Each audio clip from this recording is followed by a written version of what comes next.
तो सबसे पहले आज के दिन की शुरुआत कैसी रह सकती है, उस पर एक नज़र डाल लेते हैं। गिफ्ट निफ्टी को देखें तो संकेत मिल रहे हैं कि हम लगभग 30 से 40 पॉइंट की एक मामूली सी गिरावट के साथ खुल सकते हैं। चलिए अब उस उलझन पर आते हैं जिसकी वजह से ये सारी बात शुरू हुई, यानी कल अमेरिकी बाजारों से हमें क्या संकेत मिले। यहीं से हमारी आज की पहेली असल में शुरू होती है। अब देखिए, असली पहेली यहीं पर है। डाउ जोन्स 400 पॉइंट नीचे और दूसरी तरफ S&P 500 और नैस्डैक एकदम फ्लैट। इतना बड़ा फर्क भला क्यों? सवाल यही है कि जब बाकी बाजार ठीक ठाक थे तो अकेला डाउ इतना क्यों टूटा। तो चलिए इस गिरावट की वजह ढूंढते हैं। देखिए, जब भी बाजार में कोई ऐसी बड़ी हरकत होती है ना, तो शक की सुई सबसे पहले घूमती है महंगाई के आंकड़ों पर। तो क्या हमारी पहेली का जवाब यही मिलेगा? देखते हैं। और यहीं पर आकर कहानी और भी मजेदार हो जाती है। महंगाई के जो आंकड़े आए वो तो असल में उम्मीद से कहीं बेहतर थे।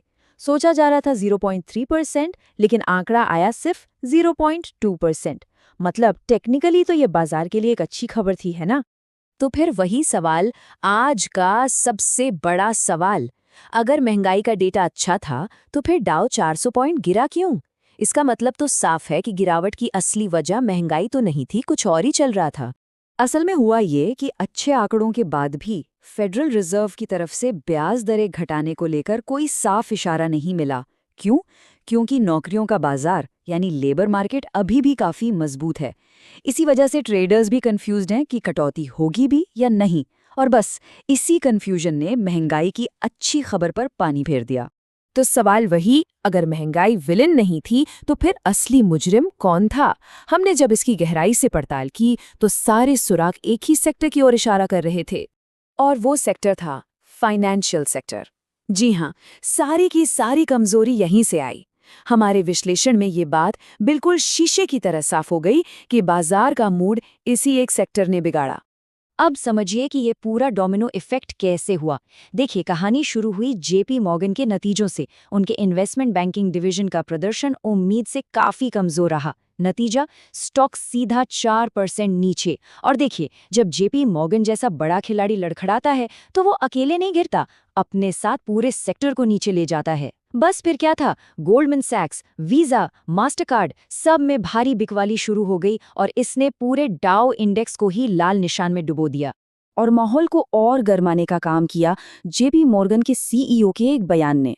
जब उनसे क्रेडिट कार्ड के नए नियमों के बारे में पूछा गया तो उन्होंने सीधे सीधे सरकार को ही चुनौती दे दी। उन्होंने कहा, अगर सरकार बिना किसी आधार के कोई नियम लाती है तो हम उसे नहीं मानेंगे, हम लड़ेंगे। इस तरह के आक्रामक तेवर ने बाजार में जो थोड़ी बहुत घबराहट थी उसे और भी बढ़ा दिया। लेकिन रुकिए, कहानी सिर्फ आर्थिक आंकड़ों और कंपनी नतीजों तक ही सीमित नहीं है। पर्दे के पीछे कुछ जियोपॉलिटिकल हलचलें भी चल रही हैं जो बाजार में अनिश्चितता का माहौल बना रही हैं। जैसे कि पॉलिटिकल फ्रंट पर डोनाल्ड ट्रंप ने एक बार फिर फेड चेयरमैन पर सीधा हमला बोला। देखिए, इस तरह की बयानबाजी हमेशा एक राजनीतिक अस्थिरता का माहौल बनाती है, जिसका सीधा असर बाजार के सेंटिमेंट पर पड़ता है।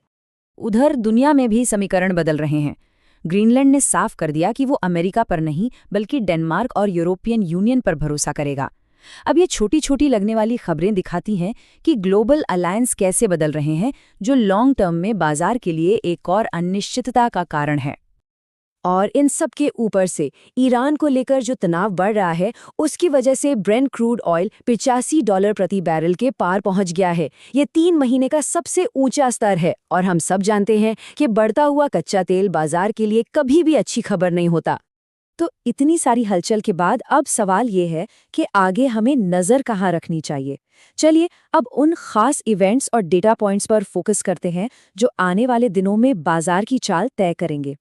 तो आगे हम जिन चीज़ों पर पैनी नज़र रखेंगे वो हैं कुछ बड़े बैंकों के नतीजे, जैसे bank of America, Wells Fargo और सिटी ग्रुप। इसके अलावा अमेरिका के रिटेल सेल्स के आंकड़े बहुत ज़रूरी होंगे। साथ ही थोक महंगाई का डेटा भी आएगा। और हाँ, एक वाइल्ड कार्ड हमेशा रहता है, डोनाल्ड ट्रंप की तरफ से आने वाला कोई भी नया बयान। तो कुल मिला के तस्वीर क्या बन रही है? एक तरफ फाइनेंशियल सेक्टर के कमज़ोर नतीजे, दूसरी तरफ बढ़ता हुआ जियोपॉलिटिकल टेंशन और इन सब के बीच आने वाले हैं कुछ बहुत ही ज़रूरी आर्थिक आंकड़े। तो इन सब को देखते हुए बाजार अपना अगला कदम किस ओर बढ़ाएगा, ये एक बहुत बड़ा सवाल है और हम इस पर अपनी नज़र बनाए रखेंगे।